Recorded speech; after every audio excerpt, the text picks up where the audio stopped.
48 heures après l'attentat à la basilique de Nice, le préfet de l'Isère réunissait ce matin les responsables de tous les cultes en Isère. Un moment d'échange pour rappeler l'importance de rester soudés, de ne pas avoir peur. À Grenoble comme ailleurs, un grand nombre de magasins ont été contraints à la fermeture pour cause de confinement. Mais les commerces de première nécessité se cachent parfois où on ne les attend pas. Et puis la ville de Grenoble lance un plan confinement et solidarité pour lutter contre la précarité, soutenir les forces vives, sans oublier pour s'évader les rencontres ciné-montagne prochainement sur Télé Grenoble.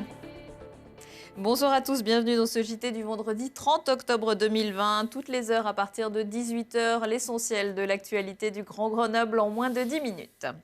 L'union fait la force à la suite des récents attentats survenus à Conflans-Sainte-Honorine et Nice. Le préfet de l'Isère avait réuni ce matin les représentants des différents cultes du département pour un temps d'échange et de concertation, notamment sur la sécurisation des lieux de culte et la protection des fidèles. Tous sont aussi ressortis avec un mot d'ordre. Il faut résister à la peur et à la psychose. Je pense que nous sommes tous impactés, vraiment, tous.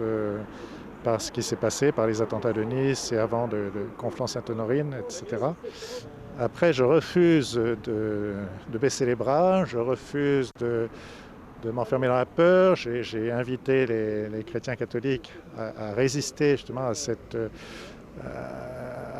peur et puis à des sentiments de soupçon vis-à-vis des musulmans en général, parce qu'on est tous abîmés par cela. Ce qu'il y a d'extraordinaire dans ce type d'acte, c'est qu'il provoque l'effroi chez tout le monde et l'effroi de tout le monde vis-à-vis de tout le monde. Donc c'est très compliqué à cerner et à combattre. Je pense qu'il faut éviter cette psychose. C'est très important de l'éviter. Il va certainement y avoir d'autres actes de ce type, mais on étouffera ça en allant les uns vers les autres, en allant vers les juifs, vers les chrétiens, vers les bouddhistes et que sais-je encore, et vers ceux qui ne croient en rien du tout d'ailleurs, ça n'a aucune importance, en allant et en se souvenant qu'on a quand même quelque chose de précieux en commun. On est d'abord des êtres humains et puis on vit dans le même pays, on a une même culture, une même identité, une même histoire qui nous lie avec toutes nos diversités, mais au lieu que nos diversités nous divisent, je pense qu'elles nous lient, elles nous rapprochent encore plus. La ministre des Armées, Florence Parly, a annoncé cet après-midi que concernant le déploiement des militaires supplémentaires des patrouilles Sentinelles, une attention particulière sera apportée aux lieux de culte et aux écoles. L'autre actualité, c'est bien sûr le coup d'envoi à minuit la nuit dernière du confinement. Seuls les commerces de première nécessité, alimentation, santé, fourniture de bricolage, garage, sont autorisés à ouvrir durant cette période. Un nouveau point sera fait dans 15 jours. Certains grands groupes ont pourtant trouvé la parade en proposant des articles nécessaires au télétravail. C'est le cas de la Fnac, Darty, qui vend du matériel informatique, mais pas que, et c'est bien là le problème.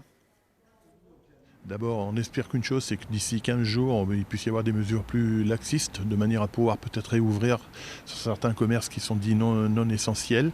Mais c'est vrai que c'est une période très compliquée et il va falloir avec. Et je pense que, sans être trop pessimiste, je pense que ça va aller sur beaucoup de casses.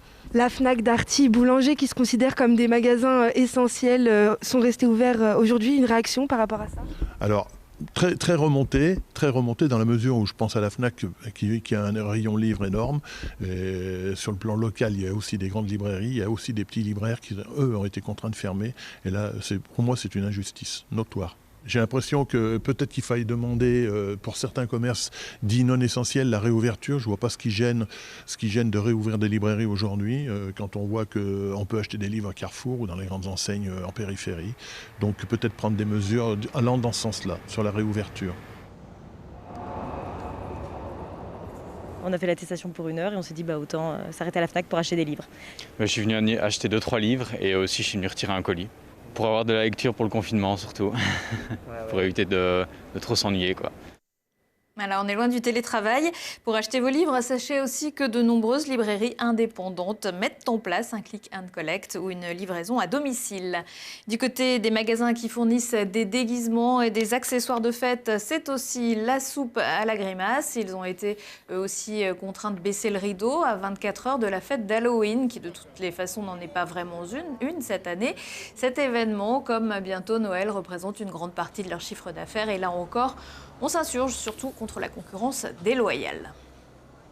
Halloween pour nous a été catastrophique par rapport aux années précédentes. On est dans une fourchette de perte du chiffre d'affaires entre 60 et 75%. Beaucoup d'annulations, donc on a déjà eu beaucoup de remboursements de location par exemple. C'est un moment très intense, Halloween. On est normalement ici 13 salariés. Cette année, on a fait le mois d'octobre à 5. On a la chance de faire partie d'un réseau d'artisans du ballon qui s'appelle le Ballonrama. On va sur le site ballonrama.com et on fait ses commandes. Si on a besoin d'autres choses à côté, on appelle au magasin et nous on complète. Malheureusement, ça ne remplacera pas le chiffre d'affaires de novembre et ce n'est pas les aides qu'on va avoir qui vont remplacer quoi que ce soit. Même si on arrive à réouvrir en décembre, avec la concurrence déloyale qu'il y a avec les grandes surfaces qui vendent du Noël, qui vendent du jouet, qui vendent du cadeau, qui vendent du déguisement, de l'accessoire,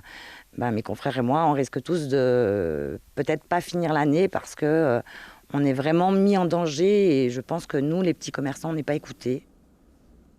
À la suite des allocutions du président de la République et du Premier ministre, la ville de Grenoble a réactivé sa cellule de crise. L'adjoint à la santé, Pierre-André Juven, a présenté ce vendredi le plan d'action de la ville. L'accent va être et est déjà mis sur la solidarité pour les exclus et les plus fragiles.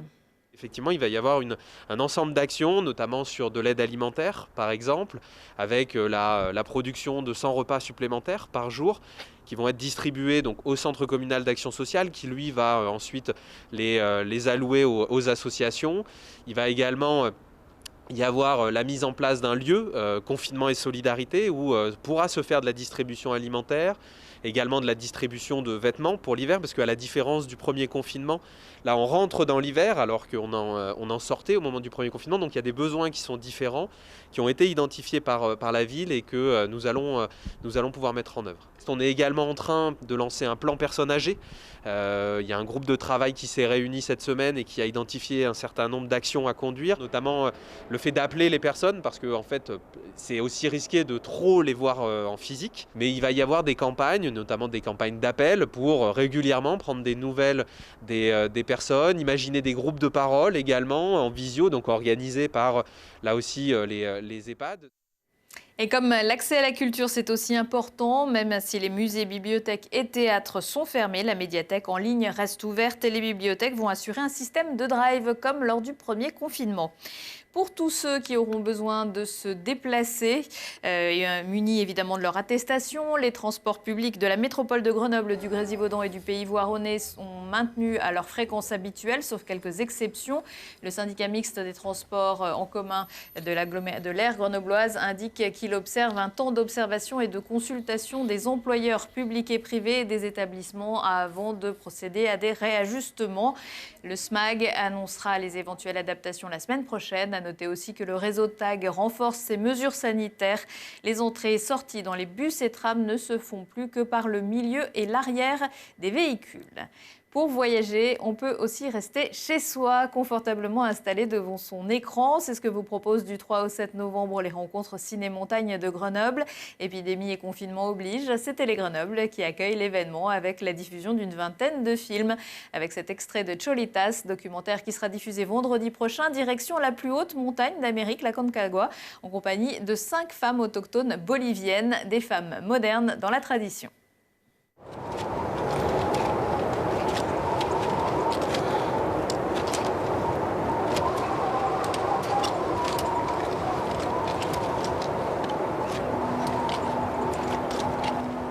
El día en que nosotras seamos viejitas, cuando miremos atrás, ya no vamos a recordar momentos en la cocina, otras cargando mochilas. Vamos a recordar días como hoy, el día en que nosotras, las cholitas escaladoras, tocamos el cielo.